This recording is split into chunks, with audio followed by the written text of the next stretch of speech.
vamos a grabar a Elizabeth, ¿ya? Ya, Vamos ya, a genial. grabarla, Ya, muchas no hay gracias. problema. No, y disculpa, muchas gracias. Ya, Denise, por favor.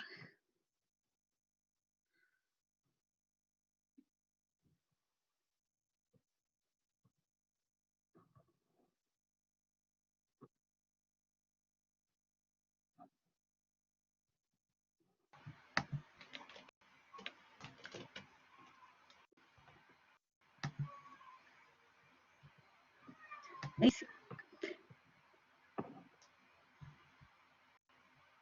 Y ahora sí, te estamos escuchando, Denise.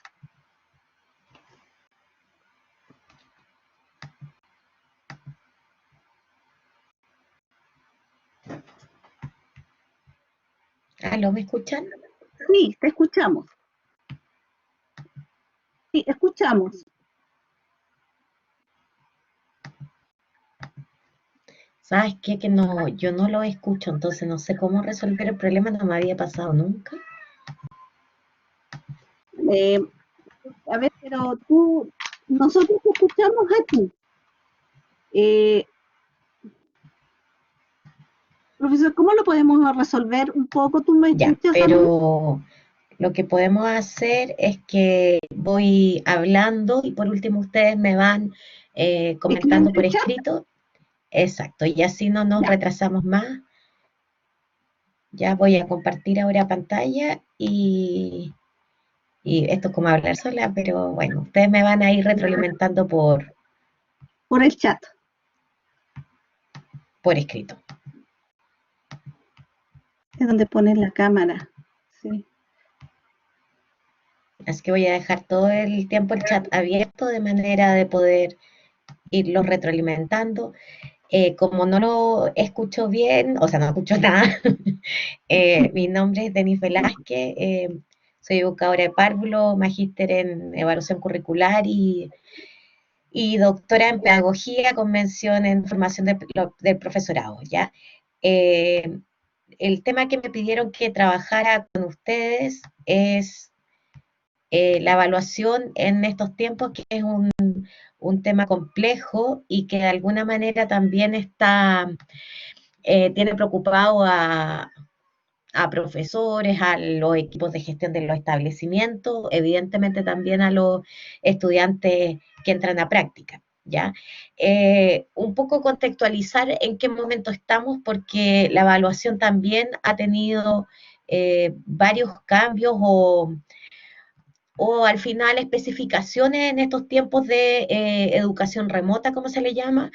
Así es que vamos a, rápidamente voy a hacer una introducción que tiene que ver con el tema de la emergencia sanitaria, que lo que ha provocado prioritariamente es una educación a distancia y donde la mayor dificultad es la realización de las clases presenciales, que era lo que estábamos súper acostumbrados, ¿cierto? Una vez a esta altura uno ve los establecimientos, hoy trabajo además en servicio local de educación pública, así que somos sostenedores de 72 establecimientos públicos, entonces uno ve cómo van funcionando, ¿ya? Pero los establecimientos, uno diría que a esta altura ya muchos o la gran mayoría tienen la implementación curricular, están haciendo o clases online, entregando material impreso y apoyando a la familia de alguna u otra manera, ¿ya? Pero ya que han logrado implementar la priorización curricular que nos da el ministerio, lo que ahora empieza a inquietar son básicamente cómo evaluamos a estos tres grupos o dos grupos de niños que tenemos. Yo siempre digo que son tres, porque uno dice relación con los estudiantes que sí se conectan. Ya, ¿cómo los evaluamos ahí? Hay distintas estrategias que ya se están implementando y que funcionan bien, pero lo que no hay es básicamente donde hay más dificultades es en los temas de los niños que no se están conectando. ¿Ya?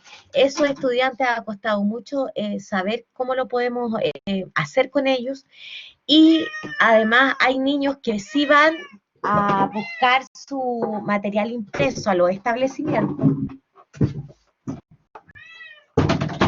Ahora sí, van a buscar material impreso en los establecimientos, pero tampoco los profesores pueden retroalimentar tan fácilmente. Entonces, el escenario actual, hoy contamos con 3 tipos de estudiantes y con estas 3 diversidades de escenarios que cuesta mucho aunar. Me vieron al gato, sí lo sé.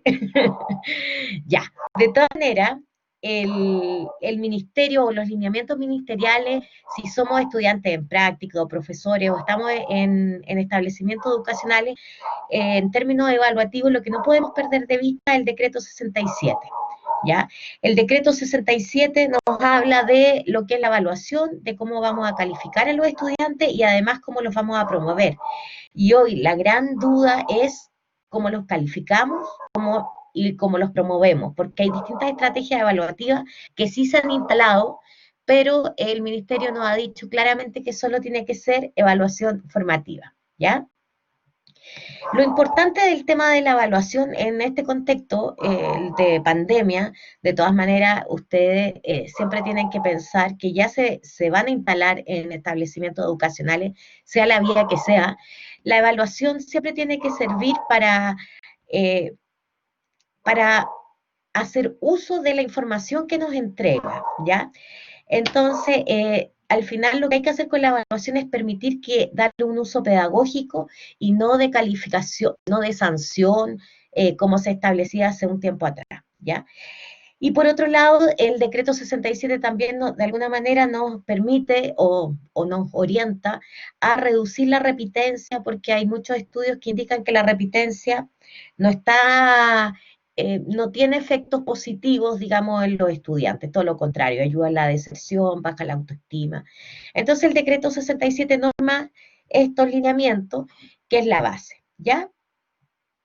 Hoy por hoy, en estos contextos de pandemia o de la crisis sanitaria en la que estamos insertos, la calificación y la promoción se ha dejado un poco a un lado, entendiendo que tenemos que establecer o instalar procesos evaluativos que nos permitan ir viendo si nuestros estudiantes están o no están aprendiendo, ¿ya? Los principios para la evaluación en estos contextos es primero que nos tiene que permitir levantar evidencias de si los estudiantes están aprendiendo. Entonces los profesores o los equipos de gestión siempre preguntan, bueno, ¿y cómo podemos asegurarnos de esto?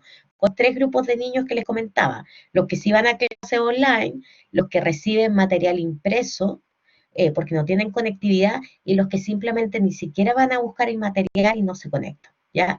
Pero la evaluación, más allá de los 3 grupos que tenemos que además garantizar procesos de aprendizaje para ellos, tiene que servir para tener información. Por otro lado, otro elemento que es clave en la evaluación y que es un principio a cuidar y a tener por sobre otro es la retroalimentación, porque esa es la que tiene el mayor impacto sobre el aprendizaje que los estudiantes están realizando. Y por otra parte ya, que la evaluación también nos ayuda a generar aprendizaje. Finalmente, gracias a la evaluación, sabemos hacia dónde nos dirigimos y cómo generamos más y mejores aprendizajes. ¿Qué sucede hoy? Antes de que llegara la pandemia, ya estaban estos 3 dificultades. Una es que faltaba variedad en las formas de evaluar, generalmente eran el uso de las pruebas escritas, el siguiente eran las rúbricas o las escalas de apreciación. Entonces, faltando variedad de maneras de evaluar, hoy en este contexto se ha hecho muchísimo más complejo. Otra dificultad es la diferenciación de la evaluación, porque además, considerando que hay niños distintos y diversos en nuestra sala, y que además contamos con los equipos PIE, que son los de integración, también hay que hacer ciertas diferenciaciones. Eso ya costaba en contextos presenciales y en estos contextos cuesta muchísimo más, ¿ya? Y otra gran dificultad antes de estos tiempos y que hoy también se está viendo en estos contextos de crisis es que el uso de la evaluación era principalmente dándole un valor certificativo, ¿ya? Y eso tampoco ayuda, ¿ya? Y en estos contextos que no sabemos cómo hacerlo, genera aún más ansiedad e incerteza en los docentes, ¿ya? Hoy, si nos vamos a los temas de pandemia, pandemia, o sea, en este contexto de pandemia, los tres temas principales que hay que intentar trabajar dentro de la evaluación son estos tres, que uno es la evaluación formativa, que nos exigen hacerla, es la única manera que hoy tenemos para ir verificando aprendizaje de los estudiantes. Por otra parte, la reflexión pedagógica, que tiene que ver con tanto el uso de la retroalimentación que le doy a los estudiantes y cómo yo uso ese feedback para ir avanzando o reestructurando mis planificaciones o las actividades o el material que prepare para los estudiantes. Y por último, la participación y la comunicación de los procesos evaluativos, porque hoy los niños tienen que saber qué se les va a evaluar, cómo, y también los padres, ¿ya? Y el decreto 67 también lo pide. Lo que hoy se está tratando de instalar, luego que yo diría que al menos en lo que vemos en la región del Biobío, que ya por lo menos el 90% de los establecimientos tienen instalado la implementación curricular. Eso quiere decir que están haciendo clases, que hay un plan de estudio estructurado, en función de eso se hacen clases en línea o se entrega material. Entonces, después que ya logramos instalar el primer proceso, que además ha costado mucho, lo que se ha buscado hacer es buscar estrategias de cómo evalúo formativamente a estos estudiantes, ¿ya? Los tres elementos esenciales de la evaluación formativa son, primero, identificar qué es lo que quiero que aprendan mis estudiantes, qué es lo que yo quiero que lleguen, ¿ya? Para eso también voy a entrar después un poco al currículum, a la priorización curricular, ¿ya? Pero lo primero es pensar eso, ¿qué es lo que quiero? ¿A dónde quiero que los estudiantes lleguen? ¿O qué aprendizajes quiero que logren? ¿Ya? Lo segundo ya es planear experiencia para que logren esos aprendizajes. Y hoy por hoy no pueden ser, esto se conversa muchísimo, o lo converso muchísimo con los equipos de gestión, porque hoy no pueden ser, los profesores no pueden estar haciendo lo mismo que hacían en clases presenciales, porque en este contexto, que es distinto, no vamos a lograr el aprendizaje que deseamos si trabajamos en línea como si estuviéramos en clases presenciales, ¿ya? Y por último, también hay que, considerando que ya tengo dónde quiero llegar, planifiqué mi actividad o mi experiencia de aprendizaje para esos estudiantes con material o lo que sea. Y además definí cómo los voy a evaluar, porque no hay experiencia de aprendizaje que no sea evaluada. Tengo que definir cuáles van a ser las evidencias con las que yo voy a contar para poder ir analizando o mirando cómo estos estudiantes llegan a donde yo quiero que lleguen, ¿ya? Entonces aquí este PPT se los voy a compartir o se lo entrego a quienes están liderando estos encuentros para que los compartan. Pero aquí planteo tres preguntas que son importantes de hacerse, porque en función de esas es que vamos a ir definiendo, según el contexto en el que estemos, las estrategias, ¿ya? En el caso particular de la región, hay escuelas rurales que están trabajando de una manera muy distinta a las escuelas o los liceos urbanos. ¿Por qué? Porque en las escuelas rurales los estudiantes no tienen conectividad, entonces generalmente ahí el foco está en entrega de material. En cambio, los liceos tienen otras estrategias que tienen que ver con clase online porque tienen conectividad. Por tanto, las estrategias evaluativas son absolutamente distintas, pero eso se definen en el contexto y luego de hacerme yo estas preguntas. ¿Ya? ¿Hasta ahí vamos bien?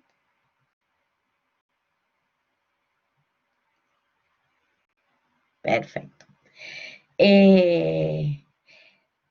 La evaluación, ustedes que van ahora a trabajar en este contexto, la evaluación nunca, como les decía recién, la pueden ver separada de los procesos de enseñanza y aprendizaje que establecen. O sea, ustedes hacen una actividad y tienen que pensar siempre en cómo la van a evaluar, ¿ya? Eso es una parte.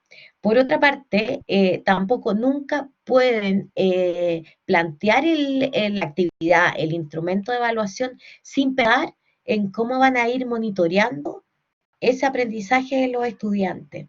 Generalmente un objetivo de aprendizaje, los que vienen dados en nuestros planes y programas de estudio, son muy amplios. Por tanto, necesitamos hacer un seguimiento sistemático si el estudiante logró o no logró aquel aprendizaje, ¿ya? Y es fundamental desde el ámbito evaluativo recoger esta información, analizarla Y a las diapos, claro que sí. Muchas gracias por el consejo.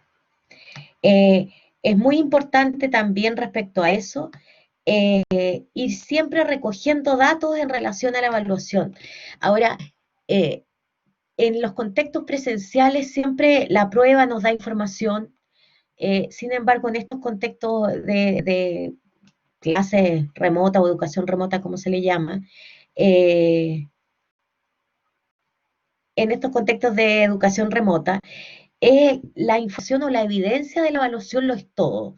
Un comentario que un estudiante haga por chat, ya es información que uno tiene que tratar de recoger y, eh, y guardar como evidencia para poder ir viendo cómo se ha ido dando su proceso. Entonces, la evaluación en el fondo debería llevarnos a siempre estar recogiendo información, siempre, en todos los contextos, de todas las maneras, y en todos los espacios que tengamos con nuestros alumnos. Y en función, evidentemente, de esa información es que yo tomo decisiones y veo si repito la actividad o si continúo con ese objetivo o si en realidad ya estamos en condiciones con los estudiantes de ir avanzando. Hoy en este contexto puntual, sobre todo ustedes que van a entrar a práctica, que es lo que entiendo, en estos contextos puntuales, y atendí 3 grupos de estudiantes, hay que tener 3 tipos de estrategia. No podemos pensar que la misma estrategia que utilizo con los estudiantes que tengo clases en línea va a ser la misma que voy a utilizar con los estudiantes que estoy enviándoles material, ¿cierto? Entonces, en ese sentido, hoy por hoy, cualquier evidencia sirve para dar cuenta del proceso formativo que están desarrollando nuestros estudiantes. En el decreto de evaluación, el decreto 67, una de las disposiciones es que nosotros tenemos que citar como profesores, y además en los reglamentos de evaluación de cada uno de los establecimientos, se tienen que explicitar qué estrategias vamos a utilizar para potenciar la evaluación formativa. Entonces, estas preguntas las tenemos que ir haciéndolas reiterativamente también nosotros. De manera sistemática ya. ¿Cómo puedo mejorar en esto? ¿Qué tipo de evaluación formativa puedo implementar? Hoy por hoy hay muchas estrategias y además hay plataformas que nos permiten ir trabajando esto si estamos en clase en línea y distintos medios de comunicación también para ir desarrollando estrategias que permitan ir mirando cómo van avanzando nuestros estudiantes. De todas maneras, como la priorización curricular hoy nos tienen el nivel 1 con objetivos priorizados que el ministerio dio. Así, en ese sentido, no es, a ver, no tenemos una gran cobertura curricular que hacer porque tenemos 3 objetivos por área que tenemos que ir cautelando. Entonces es importante darle seguimiento, como les digo, en cada una de las evidencias que los alumnos nos entreguen respecto a eso, ¿ya? La evaluación formativa, la gracia que tiene, como se los comentaba, era esto, que uno recoge información, en función de esta información retroalimenta al estudiante y en función del feedback que nos da él, reajustamos, ¿ya? Entonces, esta pregunta y esta gráfica de acá es crucial, ¿ya? ¿Por qué? Porque primero nos permite establecernos o pararnos y mirar hacia dónde vamos, qué es lo que queremos. Si hoy el currículum priorizado nos plantea 3 objetivos de aprendizaje que lograr en vez de 10, nosotros ya tenemos más acotado el terreno, por así decirlo, ¿ya? Pero luego, a medida que vamos avanzando, trabajando ciertas actividades con los estudiantes, sí tenemos que siempre ver dónde vamos, cómo estamos, si los niños van o no avanzando o en qué nivel se encuentran.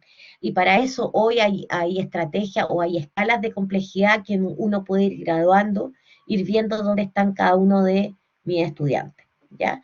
Y después que podemos mirar este segundo punto de dónde estamos, la necesidad de retroalimentar es fundamental porque en función de ello puedo ver como profesor si sigo avanzando o si continúo el mismo objetivo y solo cambio la estrategia de enseñanza o la actividad puntualmente para ir trabajando estos elementos.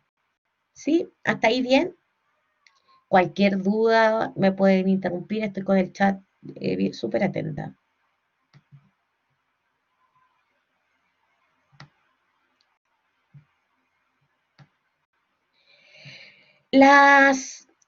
Hoy lo que hemos podido ir recogiendo de todos los establecimientos que están trabajando y que están implementando la priorización curricular, hemos visto que estos 4 elementos son básicos. Sin esto es imposible hacer evaluación formativa, ¿ya?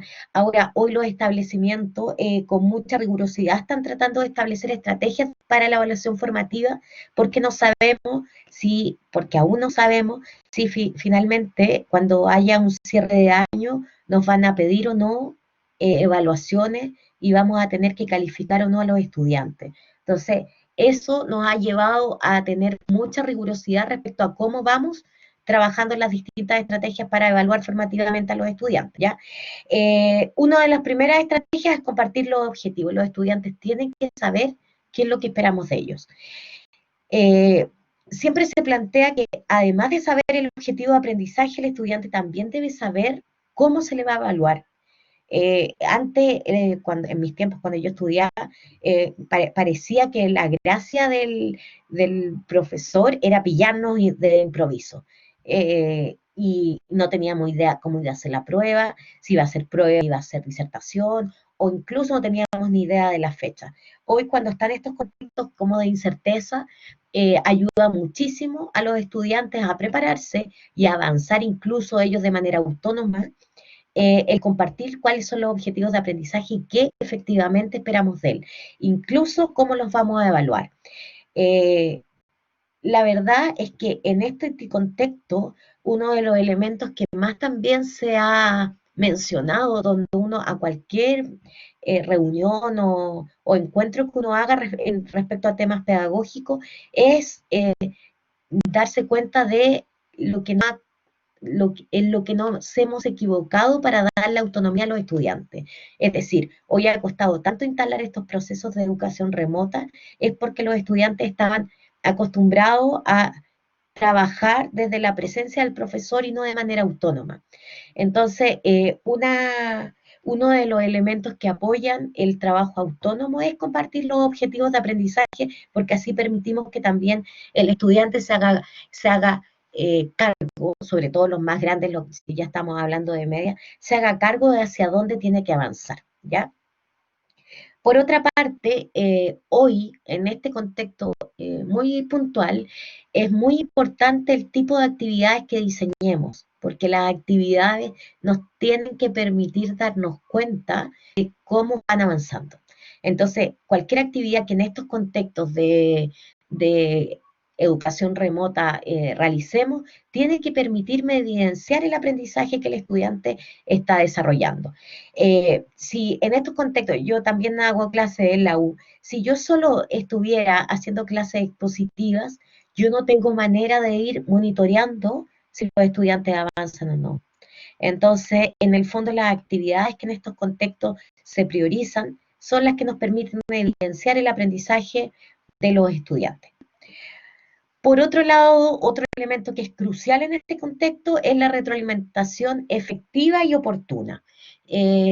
¿A qué me refiero con esto? A que si estamos trabajando, voy a poner situaciones hipotéticas, si estamos trabajando la unidad 1, que es la planificación evaluativa, yo no puedo retroalimentar al estudiante un mes después cuando estemos trabajando los instrumentos.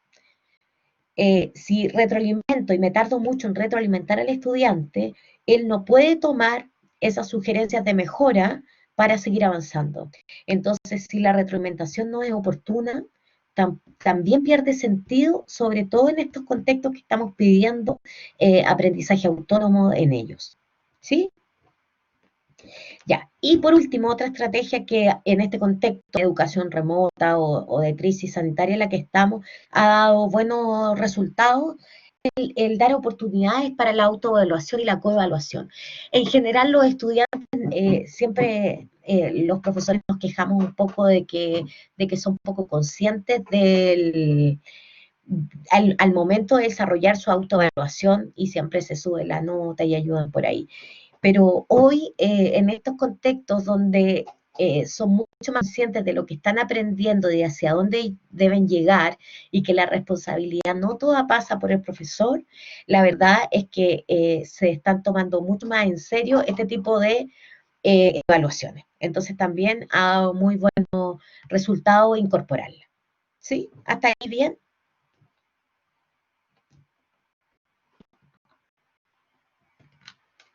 Perfecto. Sigamos entonces. Y la retroalimentación, aquí se hacen algunas sugerencias de qué priorizar y qué evitar cuando uno retroalimenta. Pero en el fondo lo que más nos piden focalizar o priorizar es en la meta principal que teníamos. Si ya comunicamos al estudiante cuál era el objetivo o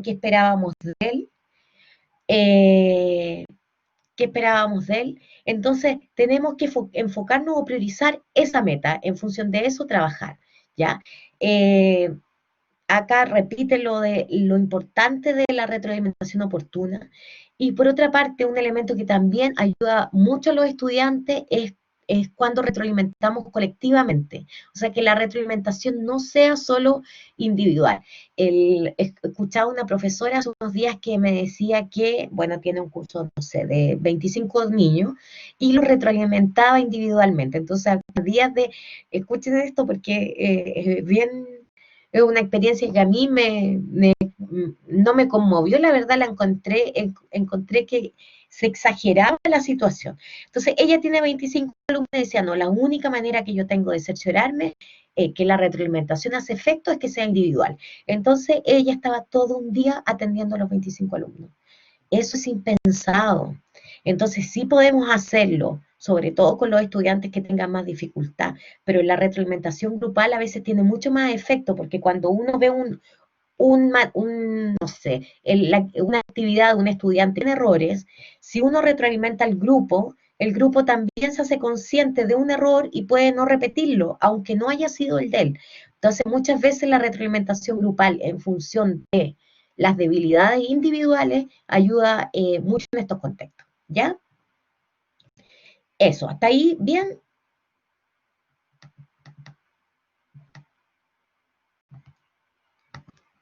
Qué bueno, ya. En el decreto 67 también se nos dispone o se nos decreta respecto a la retroalimentación, ¿ya? Entonces aquí establezco ciertas preguntas en relación al decreto, ¿cierto? Pero en el fondo las preguntas tienen que ver con que uno cuando es profesor tiene objetivos que lograr con sus estudiantes, planifica actividades para ello y además tiene definidos los instrumentos de evaluación, sus indicadores y todo ordenado, también tiene que tener lineamientos claros de cómo va a retroalimentar. Entonces, esto que les decía, si ustedes quieren retroalimentar individualmente, sí, eso puede ser una vez al mes, o definan ustedes cuáles son los lineamientos en función de su contexto, pero los lineamientos tienen que estar. Generalmente en los reglamentos de evaluación que tienen los establecimientos esto viene dado, ¿ya? Pero cada uno como profesor esos lineamientos los baja y define estrategias de seguimiento y de cómo va retroalimentando el aprendizaje de los estudiantes, ¿ya? Pero la idea no es sobrecargarse ni ustedes como futuros profesionales o como profesionales, ni sobrecargar a los estudiantes todo el día evaluando, digamos, ¿ya? Entonces, en eso también hay que tener cuidado. Esta estrategia para la retroalimentación también se ha visto que es bien efectiva, ¿ya? La escalera metacognitiva, elaborada por Wilson, ¿ya?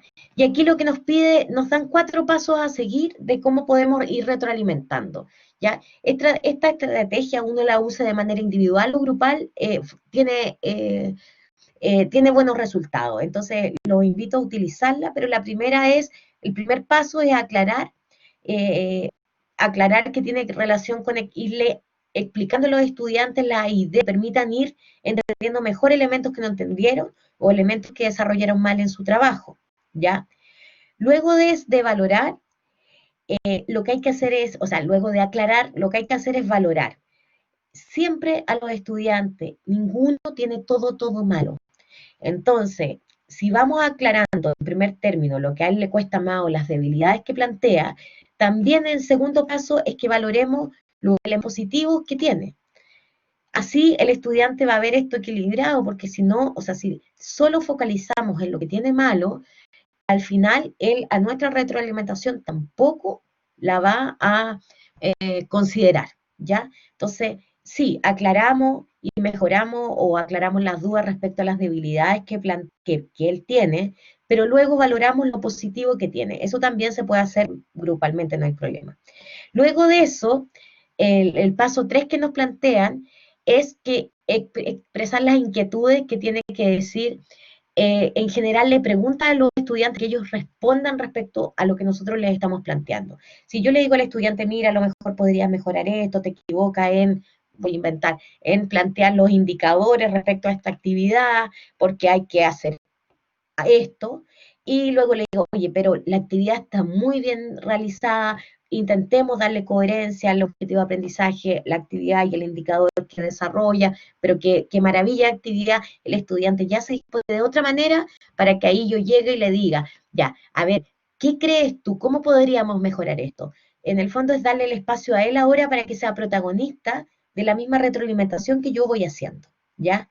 Y luego que él comenta o expresa su inquietud, sus dudas respecto a lo conversado, lo débil y lo bueno, es que nosotros ya le hacemos las sugerencias finales, míralo por aquí, pero hoy en este contexto puntual, lo importante es no darle las respuestas, sino que él las encuentre.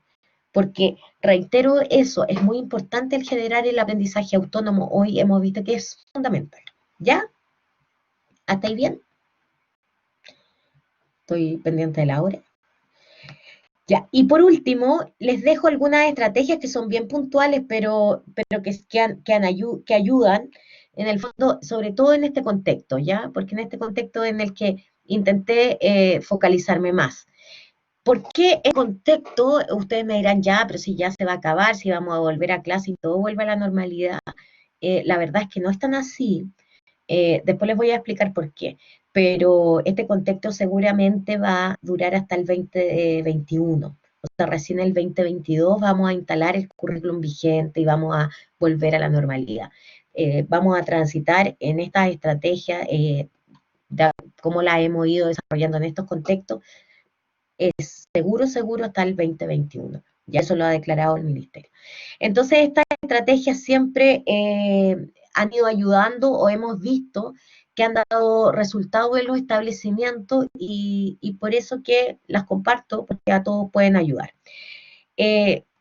La verdad es que aquí mezclé tres elementos que son clave. Lo primero es el tema de la evaluación formativa, que preferentemente formativa, y formativa es todo. Es una respuesta que me dan en el chat, una hoja o un cuaderno que el estudiante tiene donde hace sus anotaciones, el texto escolar en el cual está trabajando en su casa, el WhatsApp, si el profe se comunica por WhatsApp, el mail, el chat line, es absolutamente todo. Entonces, mi única manera en este contexto, más este año sobre todo, de generar una evaluación sumativa es básicamente la recopilación de toda la información de evaluación formativa que tengo. Entonces, si ustedes van a entrar, hablo a los alumnos que están en práctica y que van a entrar a los establecimientos, si ustedes van a comenzar, tienen que ir guardando todo.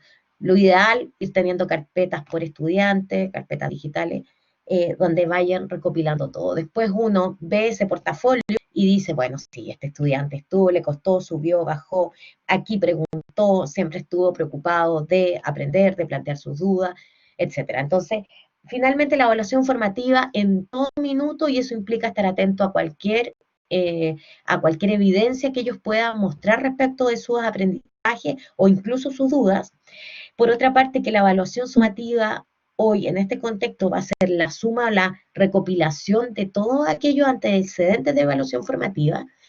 Y lo tercero es, que son estas tres últimas, es el trabajo colaborativo, porque hoy, tal como se plantea la priorización curricular y tal como se plantea para el retorno a clases, vamos a tener que trabajar con un currículum integrado. Eso significa que van a haber grupos de asignatura y seguramente se van a buscar consolidar las asignaturas puntuales donde no sabemos si nuestra asignatura va a entrar o no en esa priorización porque esa la decide el establecimiento. Entonces, yo voy a hipotetizando, obviamente, yo, Denise Velázquez, trabajo o soy estudiante de pedagogía en educación física y llego a un establecimiento donde el plan de estudio que tienen diseñado para el retorno es un plan de 15 a 30 horas, luego les voy a explicar eso, y contiene el plan de estudios priorizado, lenguaje, matemáticas, que es obligatorio,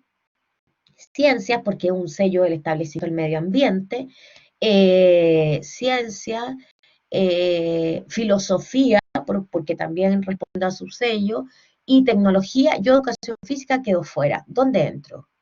¿Cómo voy a trabajar yo? Ustedes se preguntarán, ¿cómo voy a trabajar yo si mi asignatura no está en ese plan de estudio dentro del establecimiento? Bueno, el establecimiento lo que está haciendo es agrupando asignaturas para fortalecer fortalecer las que están en el plan de estudio, pero desde todas las áreas del conocimiento.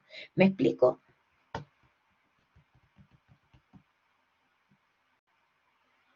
Porque esa idea estaba harto más compleja.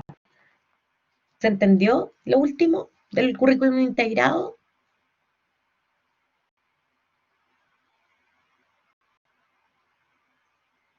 Sí. Jimena, ¿me entiende todo? Perfecto. Fabiola, ya, qué bueno. Entonces, siendo así, si vamos a establecer qué es lo que se nos está pidiendo, que generemos currículum integrado, seguramente yo no voy a poder evaluar mis objetivos de aprendizaje de educación física, pero todas mis actividades van a tener que ser tendientes a desarrollar objetivos de aprendizaje, voy a inventar, de lenguaje. Por tanto, ¿qué voy a evaluar en mis actividades de educación física? ¿El deporte? No, seguramente voy a hacer una actividad de deporte, pero muy relacionada o vinculada a lograr este objetivo del área de lenguaje. A eso me refiero, exactamente. ¿Ya? Pero ahora se los voy a explicar de mejor manera. Pero en realidad las estrategias que yo las desarrollo un poco más, pero son tres, en términos a cómo implemento la evaluación en este contexto puntual y seguramente el próximo año va a ser esa. Por un lado, evaluación formativa siempre y toda evidencia es evaluación formativa. Que la evaluación sumativa, o si nos piden la calificación, que es probable, va a ser la suma o la recopilación de todo lo formativo que fui recogiendo. Y por último, tres, que es muy probable, porque ya se está haciendo, que trabajemos o nos insertemos en contextos que esté trabajando currículum integrado y todas mis actividades van a ir apoyando a otra al logro de otros objetivos de aprendizaje que no necesariamente son los de mi disciplina. ¿Ya? Sigamos.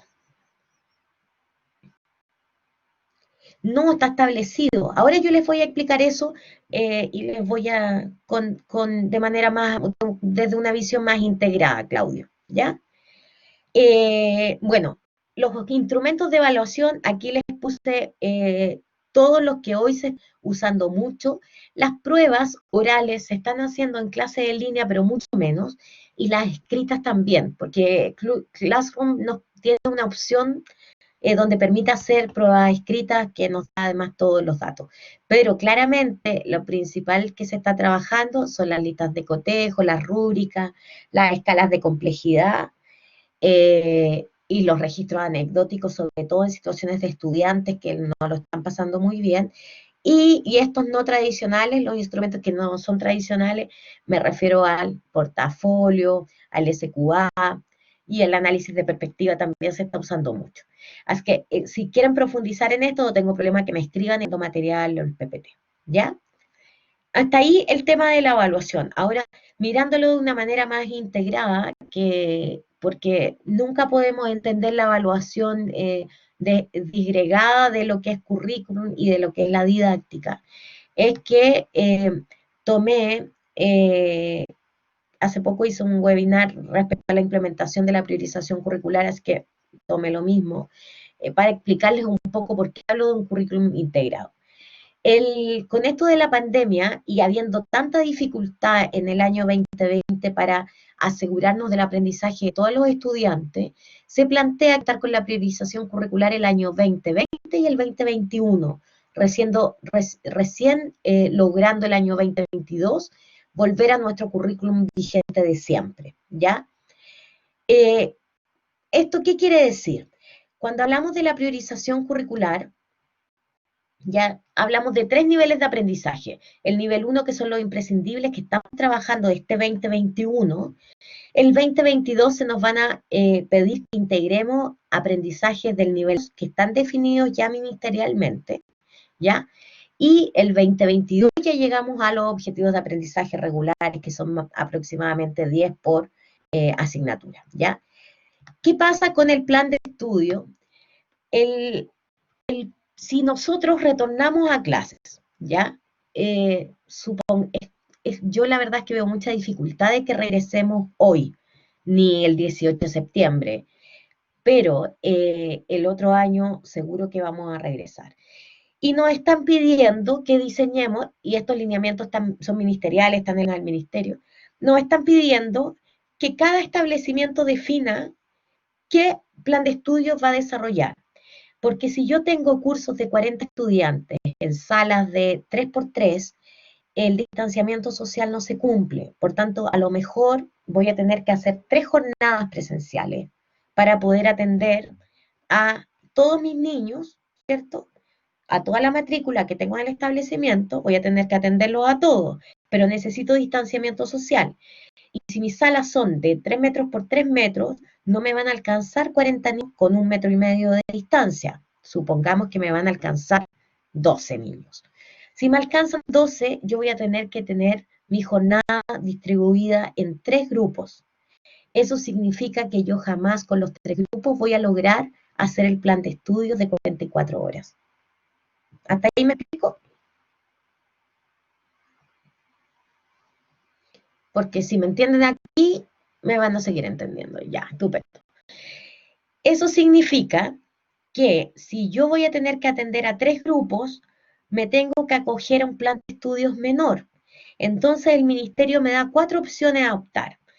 Puedo optar entre un plan de estudio de 15 a 20 horas, no me acuerdo las cifras exactas, pero son por ahí, de 15 a 20 horas, puedo acogerme a un plan de estudio de 20 a 30 horas y puedo acogerme a un plan de estudio de 30 a 45 horas. En las escuelas rurales es muy probable que sigan con un plan de estudio de 44 horas. Es muy probable. ¿Por qué? Porque como son poquitos estudiantes, vamos a lograr el distanciamiento social sin tener que duplicar jornada. Pero si pensamos en un establecimiento, voy a pensar en uno puntual de Concepción, tiene 960 estudiantes. Es imposible que en una jornada lo logre. Por tanto, ellos están acogiendo a un plan de estudio de 15 a 21 horas. Eso significa que van a alcanzar a trabajar entre 3 a 4 asignaturas. ¿Me entienden? ¿Me explico hasta ahí? Ya. Entonces, y este establecimiento tiene que decidir cuáles asignaturas va a trabajar en ese plan de estudios de 15 a 20 horas. Las asignaturas que no puede eliminar bajo ningún punto de vista son lenguaje y matemáticas. Entonces le quedan 2 opciones para sumar otra asignatura. Y voy a insistir en este ejemplo. Supongamos que el colegio tiene el sello medioambiental y uno de sus sellos dentro del proyecto educativo institucional es que toma ciencias, ¿ya? Y por otra parte, otro sello es la formación ciudadana, así que toma historia. Ese establecimiento va a trabajar esas 4 asignaturas en 3 jornadas, ¿cierto? ¿Y qué pasa con los profesores de las otras asignaturas? ¿No trabajarán el próximo año? ¿Qué creen ustedes?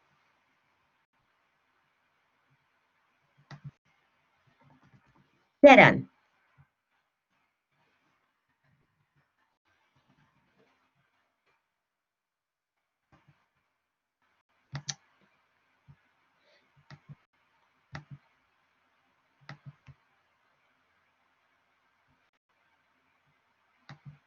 ¿Integrarán de otra forma? Muy bien.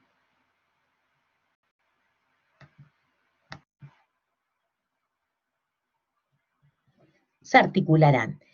Eso, clases virtuales, puede ser, pero Francisca, si tenemos un plan de estudio definido por el establecimiento, tenemos que suponer ¿Me escuchan, cierto? Tenemos que suponer que esas asignaturas son las que se van a realizar, ¿ya? Entonces, no podemos dejar al profesor, voy a pensar en educación física, no puedo tener al profesor de educación física haciendo clases virtuales, porque ese niño que a lo mejor no puede asistir porque tiene una enfermedad preexistente y debe tener su plan de estudio igual que sus compañeros, por tanto, las clases virtuales para ese grupo de niños también van a tener que ser esas 4 asignaturas. ¿Sí? ¿Me explico hasta ahí?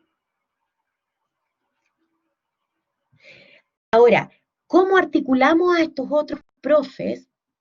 Que sí, yo puedo, es muy complicado porque además lo que nos está pidiendo el ministerio, que el próximo año cuando retornemos o si retornamos esto, es que vamos a tener que atender a 3 grupos de niños, a los que van a ir presencialmente, a los que se van a conectar, pero por decisión de la familia no van a ir, eso significa que puede tener enfermedad preexistente o que la familia le dé miedo, y a otros niños que van a seguir sin tener conexión y además sin querer asistir a clase. Y el derecho a la educación es una obligación que tenemos, o sea, que tiene el Estado, por tanto hay que hacerlo. Entonces, ¿qué hacemos con estos profesores de física, de tecnología, de filosofía? Ellos se van a articular al grupo a lo mejor de, supongamos que filosofía se va a articular a historia, educación física se articulará a lenguaje. El profesor de educación física puede hacer su clase de educación física, pero va a tener que estar pensando en el objetivo de aprendizaje del profesor de lenguaje, porque finalmente, ¿qué es lo que vamos a evaluar? Son esos objetivos que declaramos en el plan de estudio. El plan de estudio que nosotros como institución definimos. ¿Me explico?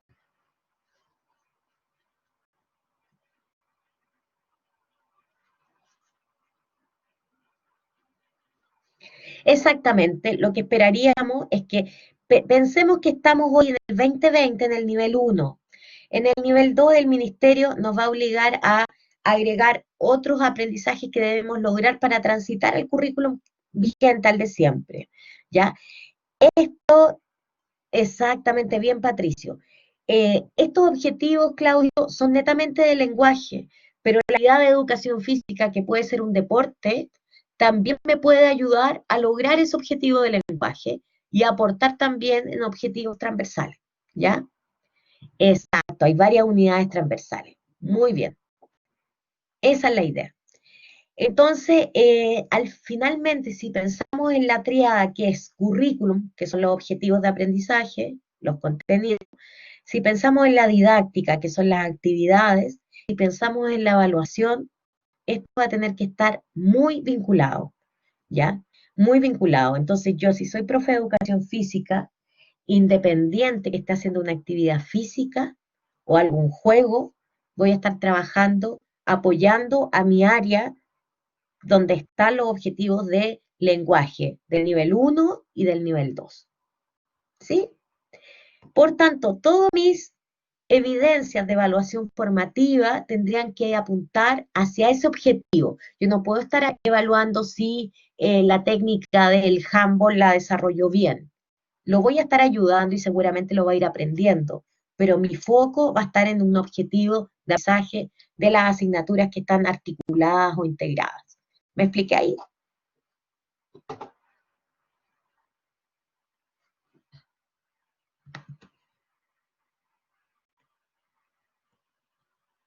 ¿Sí?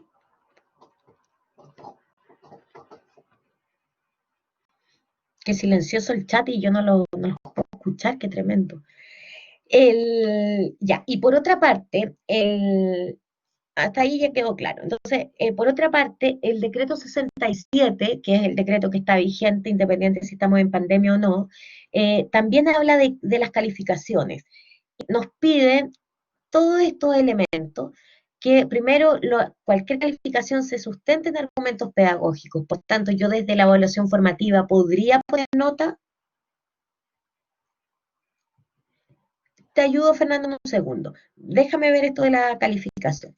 El decreto 67 nos pide calificar de alguna manera, pero lo que nos da son estas recomendaciones y nos obliga de alguna u otra manera a poner una nota final calificada. Entonces, por eso es importante en este contexto ir juntando evidencias de evaluación formativa, porque van a ser precisamente las que nos van a permitir calificar o evaluar sumativamente a un estudiante. Ahora, todo es muy incierto, porque esto es lo que dice el decreto, pero puede salir hoy un proyecto de ley o desde el ministerio baje lineamiento que hay promoción automática y simplemente no se ponen calificaciones. Pero como no ha salido y debemos ajustarnos a los lineamientos existentes, el decreto 67 sí nos pide calificar a los estudiantes, al menos con una nota por asignatura. ¿Ya? Eso. Y ahora voy a responder a Fernando que me pregunta cuál podría ser un ejemplo de una asignatura articulada. Es que eso es lo que pasa, Fernando, que no implica que yo voy a inventar un objetivo articulado. El nivel 1 están en todas las asignaturas definidos cuáles son los objetivos de aprendizaje del nivel 1. También ya están listos todos los objetivos de aprendizaje que son del nivel 2. Si yo como establecimiento defino que mis 4 asignaturas de mi plan de estudios de 16 horas van a ser lenguaje, matemática, historia y ciencias, los aprendizajes, los objetivos de aprendizaje que yo voy a trabajar son los de esas 4 asignaturas del nivel 1 y del nivel 2, ¿ya?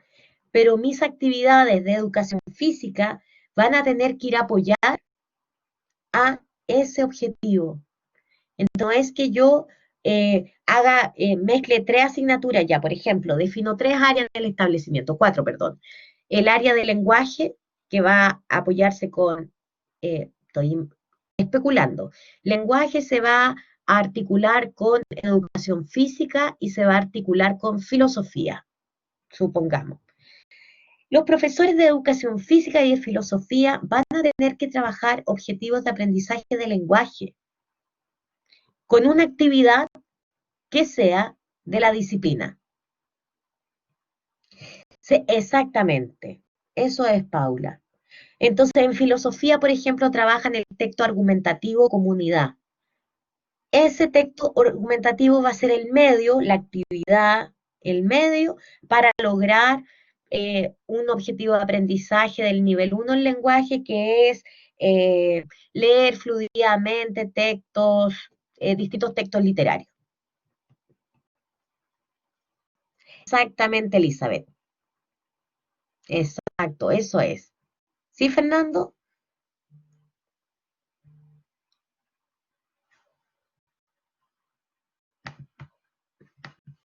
Ay, perfecto. Y bueno, eso, y aparte de eso, ya que hablamos de las calificaciones, también el decreto 67 habla de la promoción, pero la verdad es que eso no lo quise ni tocar porque si nos hacen, seguramente vamos a tener promoción automática, aunque no está definido. Eso, pregúntenme, ¿ya? Jimena, un segundito. Por otra parte, les dejé todas las estrategias que se están utilizando para implementar la priorización curricular. Si ustedes se integran a los colegios, pregunten si esto está, ¿ya? Yo como les digo que les voy a dejar todo esto, vayan mirando las acciones, porque eso los va a ayudar mucho si se están integrando en un contexto, en un establecimiento educativo que está con trabajo online, ¿ya? Y por último, esto es el resumen, ¿ah? En pedagogía, cualquier diseño, sea curricular, sea didáctico, sea evaluativo, siempre requiere que lo implementemos y lo monitoremos. Si no, nunca vamos a lograr tener un buen desarrollo o cumplir las metas de aprendizaje que nos estamos proponiendo con los estudiantes, ¿ya? Eso finalmente es como síntesis, ¿ya? Ahora sí, pregunta lo que requieran. Profesora, ¿me escucha? Ah, pero no me escucha.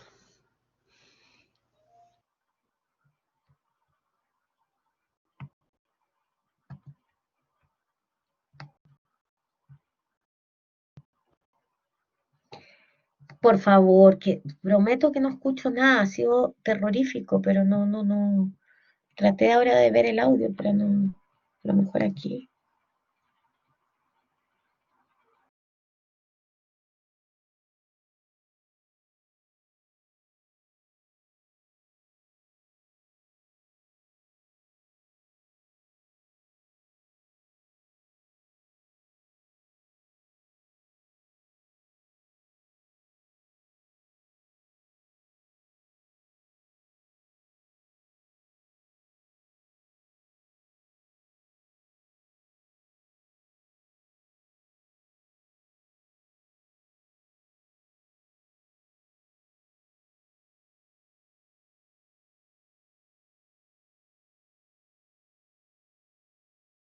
Ah, perdón. Denise, ahí está la pregunta.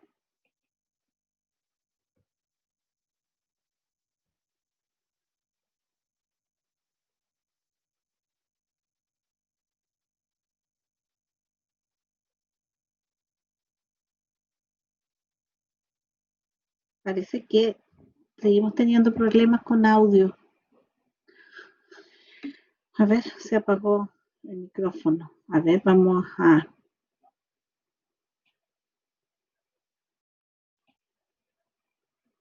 Ah, qué extraño.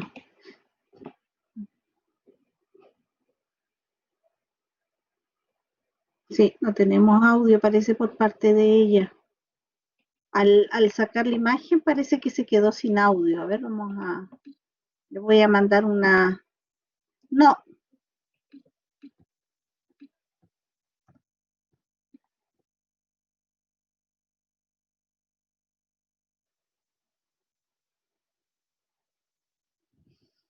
em,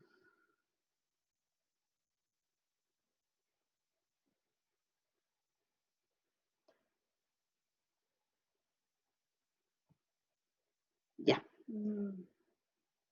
Tendría que ingresar nuevamente a lo mejor. ¿Ahora me escuchan?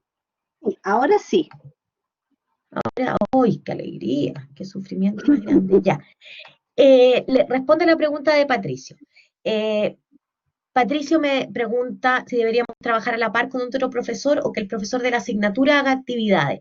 No, ustedes trabajan a la par. Se supone que el profesor de la asignatura priorizada, ¿cierto? Que está dentro del plan de estudio, define, dice, bueno, estos son los objetivos del nivel 1, estos son los objetivos del nivel 2. En función de ellos, todas las otras disciplinas dicen, plantean qué actividades pueden apoyar el logro de esos objetivos. ¿Ya? Entonces, exactamente, la codocencia está siendo ahora fundamental. Exactamente, así es. Entonces, muchas horas se están liberando para precisamente hacer codocencia. ¿Ya? Hoy conozco 4 establecimientos que tienen su plan de estudios definido, lo están trabajando así. ¿Ya? Lo otro que trabajan a veces de pares haciendo clases online y si no, también en otro establecimiento el profesor de educación física tiene clases de educación física, pero tributa solo al lenguaje. ¿Sí?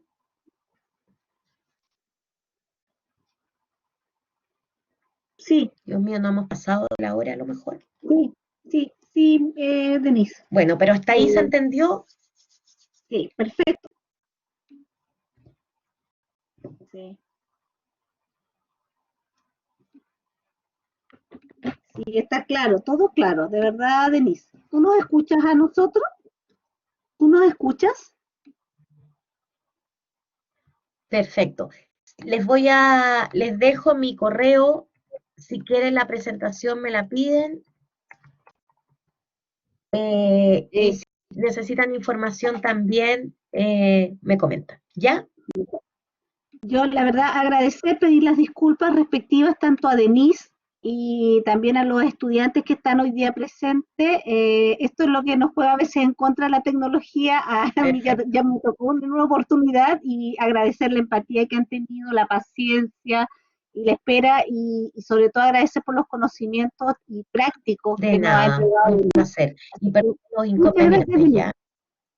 Sí, ahora Denise estaba preparada para dos sesiones, por lo tanto, los estudiantes que se quieran quedar a lo mejor o que quieran repetir a lo mejor lo pueden hacer, pero también tenemos que dejar a Escríbame los al alumnos mail que y ingresen yo lo ahora. envío. ¿Sí? Ya,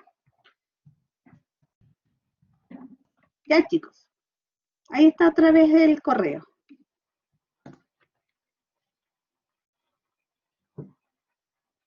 Chao, Vanessa.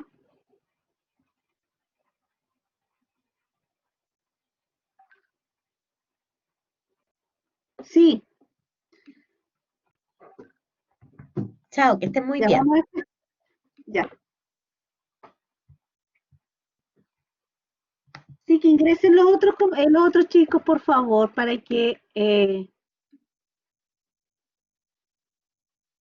Chao Teresa, que te vaya bien, que tengan una muy buena práctica este segundo semestre, que les vaya muy bien, de verdad.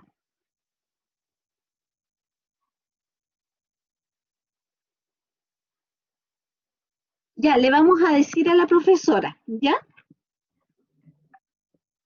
Chao Francisca.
Chicos, una consulta, desde la ignorancia de la profesora Jimena.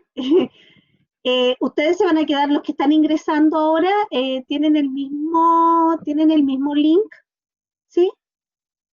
¿O hay otro link?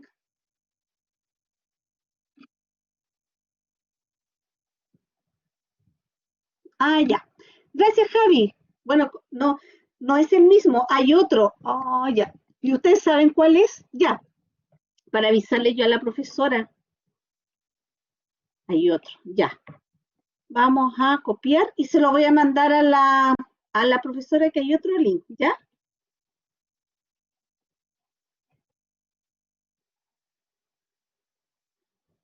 Ya. Voy a ir a ingresar entonces yo.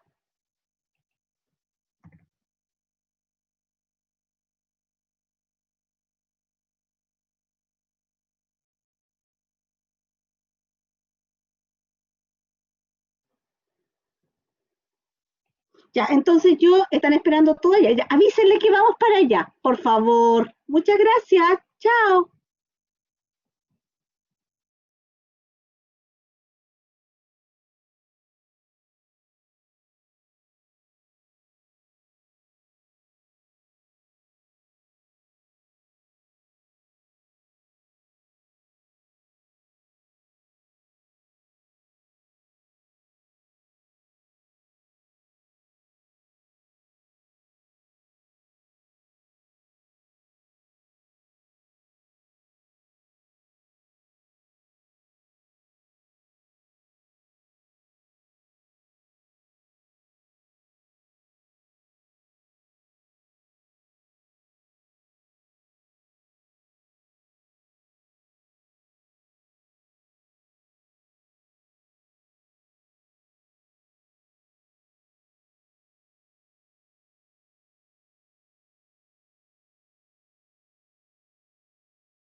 Hola, buenas tardes, chicos. Disculpen que los interrumpa. Teníamos un problema de link, ¿ya? Pero ya lo estamos resolviendo. Así que les pido las disculpas pertinentes a todos ustedes que están hoy día presentes a esta hora, ¿ya? Bueno, la charla comenzó más atrasada, problemas de nuestro link, ¿ya? Así que no nos aparecía, a veces estaban cambiados. Y también, bueno, aclararles que esta es su última charla que tienen durante esta semana. Son bastante interesantes, yo creo que espero que hayan sido bien acogidas. No crean que estas van a ser las únicas charlas que se van a estar dando a lo largo de todo el post-it, digamos, de toda su producción, ¿cierto? Y todo lo que tenga que ver con la parte académica, sino que estas se van a seguir repitiendo y esperamos que también tengan la misma cantidad y la buena acogida que han tenido y sobre todo el respeto que han tenido ustedes hacia los expositores, ¿ya? Eh, Esta es una reunión, ¿cierto? Es una charla que viene a finalizar este ciclo y que es tan importante considerarla dentro de todo lo que significa para ustedes el tema de la evaluación. Ya hoy en día sabemos que hay muchos colegios que, y sobre todo para los padres también, es muy complejo entender que este semestre o este año va a ser a través de evaluaciones cualitativas, ¿ya? Y ellos están acostumbrados más que nada a calificaciones, por lo tanto, es súper importante que también veamos, que ellos también puedan visualizar esa parte. Sí, dígame, hay una compañera que está que está con su mano levantada, perdón, sí, dígame por favor. Una pregunta, ¿todavía están en este módulo, el de las 6? ¿Va a ser por el link que sale en el horario que nos mandaron o por este? Estamos ingresando por este, Ah, es que porque son dos links distintos. Por eso, porque están todos los demás en el otro. entonces, les pido un favor, ustedes me están dando este link que está aquí, Javiera Torres. Ok, le mando el link a todos mis compañeros entonces. Por favor, ¿sabes qué? Yo creo que es más fácil, no sé qué será más fácil en este momento.